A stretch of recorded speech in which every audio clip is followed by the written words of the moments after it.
ಮರುತ್ರಾಯನೆಂಬ ಮಹಾರಾಜ ಪ್ರಮಾದದಿಂದ ತನ್ನ ಪುತ್ರನನ್ನು ಹತ್ಯೆ ಮಾಡಿದ್ದರಿಂದ ಪಾಪ ಪರಿಹಾರ್ಥವಾಗಿ ತಪಸ್ಸಿಗೆ ಹೊರಟು ಮಹರ್ಷಿಯಾದ. ಆತನಿಗೆ ಅಶರೀರವಾಣಿಯೊಂದು ಕೇಳಿಸಿದ್ದು, ಅದರ ಪ್ರಕಾರ ನದಿ ಮತ್ತು ಸಾಗರ ನಡುವಿನ ಸುಂದರ ಭೂಮಿಯಲ್ಲಿ ದೇವಸ್ಥಾನ ನಿರ್ಮಿಸಿ 3 ದೇವರನ್ನು ಪ್ರತಿಷ್ಠಾಪನೆ ಮಾಡಿದ್ದನೆಂದು ಪ್ರತೀತಿ ಇದೆ. ಇದೊಂದು 3 ಗರ್ಭಗುಡಿ ಇರುವ 3 ಮೂರ್ತಿ ಇರುವ ತ್ರಿಗರ್ಭ ದೇವಸ್ಥಾನ. ವಿಷ್ಣುವನ್ನು ವರಹ ರೂಪದಲ್ಲಿ ಪೂಜಿಸುವ ಏಕೈಕ ದೇವಾಲಯವಿದು.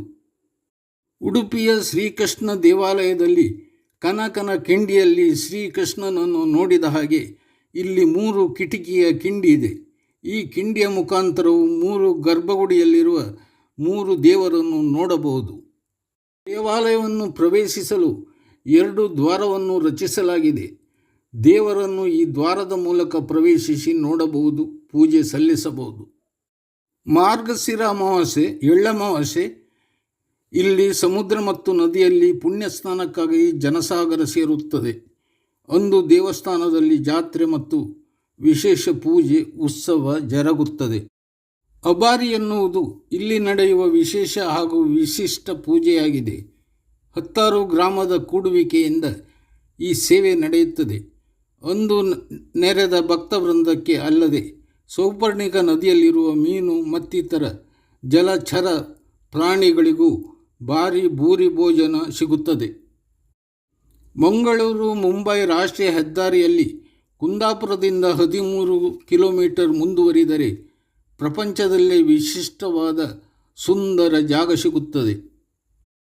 ಆಚೆ ಸೌಪರ್ಣಿಕ ನದಿ, ಈಚೆ ಅರಬ್ಬಿ ಸಮುದ್ರ, ನಡುವೆ ಸುಂದರವಾದ ರಸ್ತೆ, ಬೋರ್ಗರೆಯುವ ಸಮುದ್ರ, ತೆಂಗಿನ ತೋಟದ ಸಂದಿಯಲ್ಲಿ ಮಂದವಾಗಿ ಹರಿಯುವ ಸೌಪರ್ಣಿಕ ನದಿ.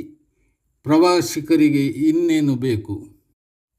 ದೇವತೆಯ ಕಾರಣದಿಂದ ಇಲ್ಲಿಗೆ ಮರವಂತೆ ಎಂಬ ಹೆಸರು ಬಂತು. ಮಹಾರಾಜನಿಂದ ಪ್ರತಿಷ್ಠಾಪನೆಗೊಂಡಿದ್ದರಿಂದ ದೇವರನ್ನು ಮಹಾರಾಜ ಸ್ವಾಮಿ ಎಂದು ಕರೆಯುವುದು ರೂಢಿಗೆ ಬಂತು. ಚಲುವಿನ ಮಾಮರವಾದ ಮರವಂತೆಗೆ ಮಾರು ಹೋಗದವರಾರು. ರೈತರು ಹೆಚ್ಚಾಗಿ ಈ ದೇವಸ್ಥಾನಕ್ಕೆ ಬಂದು ಪೂಜೆ ಸಲ್ಲಿಸುವುದು ವಾಡಿಕೆಯಾಗಿದೆ. ವರಹಮೂರ್ತಿ ಪ್ರಾಚೀನವಾಗಿದ್ದು ದೇವಸ್ಥಾನದ ಇತಿಹಾಸವನ್ನು ಸಾವಿರಾರು ವರ್ಷದ ಹಿಂದೆ ಕೊಂಡೊಯ್ಯುತ್ತದೆ. ತ್ರಿಗರ್ಭಗುಡಿಯಲ್ಲಿ ವರಹಮೂರ್ತಿ, ವಿಷ್ಣುಮೂರ್ತಿ, ನರಸಿಂಹಮೂರ್ತಿಯನ್ನು ಆರಾಧಿಸಲಾಗುತ್ತಿದೆ. ಈಗ 1 ಕೋಟಿ ರೂಪಾಯಿ ವೆಚ್ಚದಲ್ಲಿ ಬೆಳ್ಳಿ ರಥ ತಯಾರಾಗುತ್ತಿದೆ.